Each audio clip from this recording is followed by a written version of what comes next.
If I could buy one more ordinary Tuesday, I wouldn't hesitate. I would trade the books, the business, the followers, all of it, for one normal, forgettable, boring day. A day where nothing big happens, no launch, no applause, no achievement. Just coffee going cold on the counter, just sunlight through the kitchen window, just my son walking in half awake, not knowing it might be one of the last Tuesdays we ever share. I'm 52 years old, and I have about 30 days left. Not metaphorically, not as a dramatic wake-up call. 30. Last week they told me, 30 days. I used to plan in 5-year strategies, growth charts, expansion phases, quarterly targets, long-term positioning. Now I count Tuesdays. And here's the part you're not going to like. The life you're building right now, the discipline, the 5 a.m. alarms, the optimization, the hustle you're so proud of, might be the thing quietly stealing your life. Not loudly, not obviously, quietly. I built an empire around improvement, and I missed the only things that mattered. I taught people how to win, and I was losing my life in the background. I built a brand around self-improvement. I taught people discipline. I sold routines, morning rituals, productivity systems, focus frameworks, habit trackers. I had 800,000 followers, and I was miserable. From the outside, I looked unstoppable. 6-figure business, 2 books, stages, interviews, panels, podcasts. People called me inspiring. They said I was driven, focused, relentless. I couldn't sit still for 5 minutes without feeling empty. Silence made me uncomfortable. Stillness made me anxious. If I wasn't improving something, I felt like I was falling behind. I was addicted to becoming better, becoming sharper, becoming leaner, becoming more impressive, always becoming, never being. There's something seductive about improvement. It makes you feel disciplined. It makes you feel superior. It makes you feel in control. But improvement can be a disguise for fear. Fear of being ordinary, fear of being unseen, fear of not being enough without constant proof. I didn't know how to just exist without earning my place in the room. My son is 19. Last month he told me something I can't stop replaying. He said, "Mom, I don't remember you ever just relaxing." He didn't say it angrily. He said it casually, like an observation, and that made it worse. I laughed. Then I realized he wasn't joking. I was always tracking something. Calories, steps, metrics, revenue, engagement, sleep cycles, product launches. Even dinner felt like an interruption. I would check my phone under the table. I would nod while thinking about emails. I would rush through conversations so I could get back to important work. After this launch, after this quarter, after this program, after this next milestone. After. You know what never comes? After. After is a mirage. You move toward it and it moves again.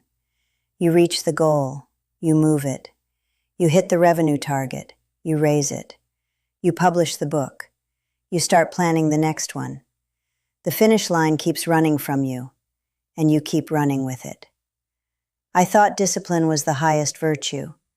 I thought comfort was weakness. I thought rest was laziness. I thought slowing down meant losing. I was wrong. I confused control with meaning. Control makes you feel secure. Meaning makes you feel alive. They are not the same thing. You can build a perfect life on paper and still feel hollow inside it. I optimized everything except connection. I remember one night clearly. My son was 14. He knocked on my office door. He just wanted to show me a drawing.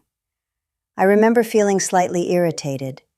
I was in the middle of planning a launch. I said, 5 minutes. 5 minutes turned into 2 hours. When I walked out, he was asleep on the couch, the drawing still in his hand. It was a sketch of the 2 of us walking on a beach. The sky was orange. We were holding hands. I don't remember that beach. I don't remember that moment. He doesn't draw anymore. You don't notice when a version of your child disappears. There's no announcement, no ceremony, no final warning. It happens quietly. They stop asking. They stop showing you things. They stop knocking. Because you were busy becoming something impressive. I told myself I was doing it for him. That's the lie high achievers tell themselves. I'm sacrificing now so they can have more later. Later isn't guaranteed. And children don't need more. They don't need the upgraded house. They don't need the better school district. They don't need the bigger brand. They need you. Not optimized you. Not exhausted you. Not distracted you. You. There's something terrifying about sitting in your own living room, knowing you won't see it in a month.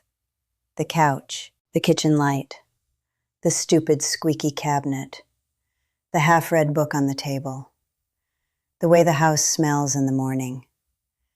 I spent years trying to escape ordinary life. Now I would trade everything to have more of it. Do you know what I don't care about anymore? My follower count, my body fat percentage, my speaking fees, my partnerships, my growth rate, my quarterly goals. They feel like numbers from someone else's story. I don't even recognize that woman anymore. The last time my son visited, he just sat next to me. No phone, no advice, no productivity talk. He just sat there. We didn't fill the silence. We didn't optimize it. We just shared it. It was the most meaningful hour I've had in years. No performance, no proving, no self-improvement, just presence. Why did I wait until I was dying to understand that? I used to wake up at 5 a.m. every day. Cold showers, journaling, gratitude lists, goal reviews, visualization exercises. I did everything right. But I never asked the question that mattered. Why am I running? Who am I trying to impress? Who told me that I had to earn love through achievement?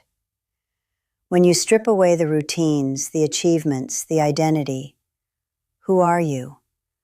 I built an identity around momentum. If I wasn't improving, I felt irrelevant. If I wasn't achieving, I felt small. If I wasn't visible, I felt invisible. I thought I was building a legacy. I was building a resume. A resume impresses strangers.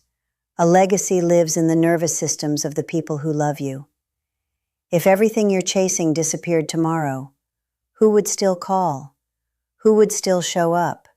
Who would still sit next to you in silence? That's your real life. Everything else is noise.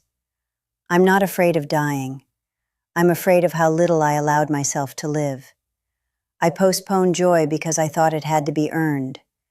I postponed rest because I thought it had to be deserved. I postponed connection because I thought success came first. I had it backward. Connection is the only success. If I could go back 20 years, I wouldn't work less. I would care less.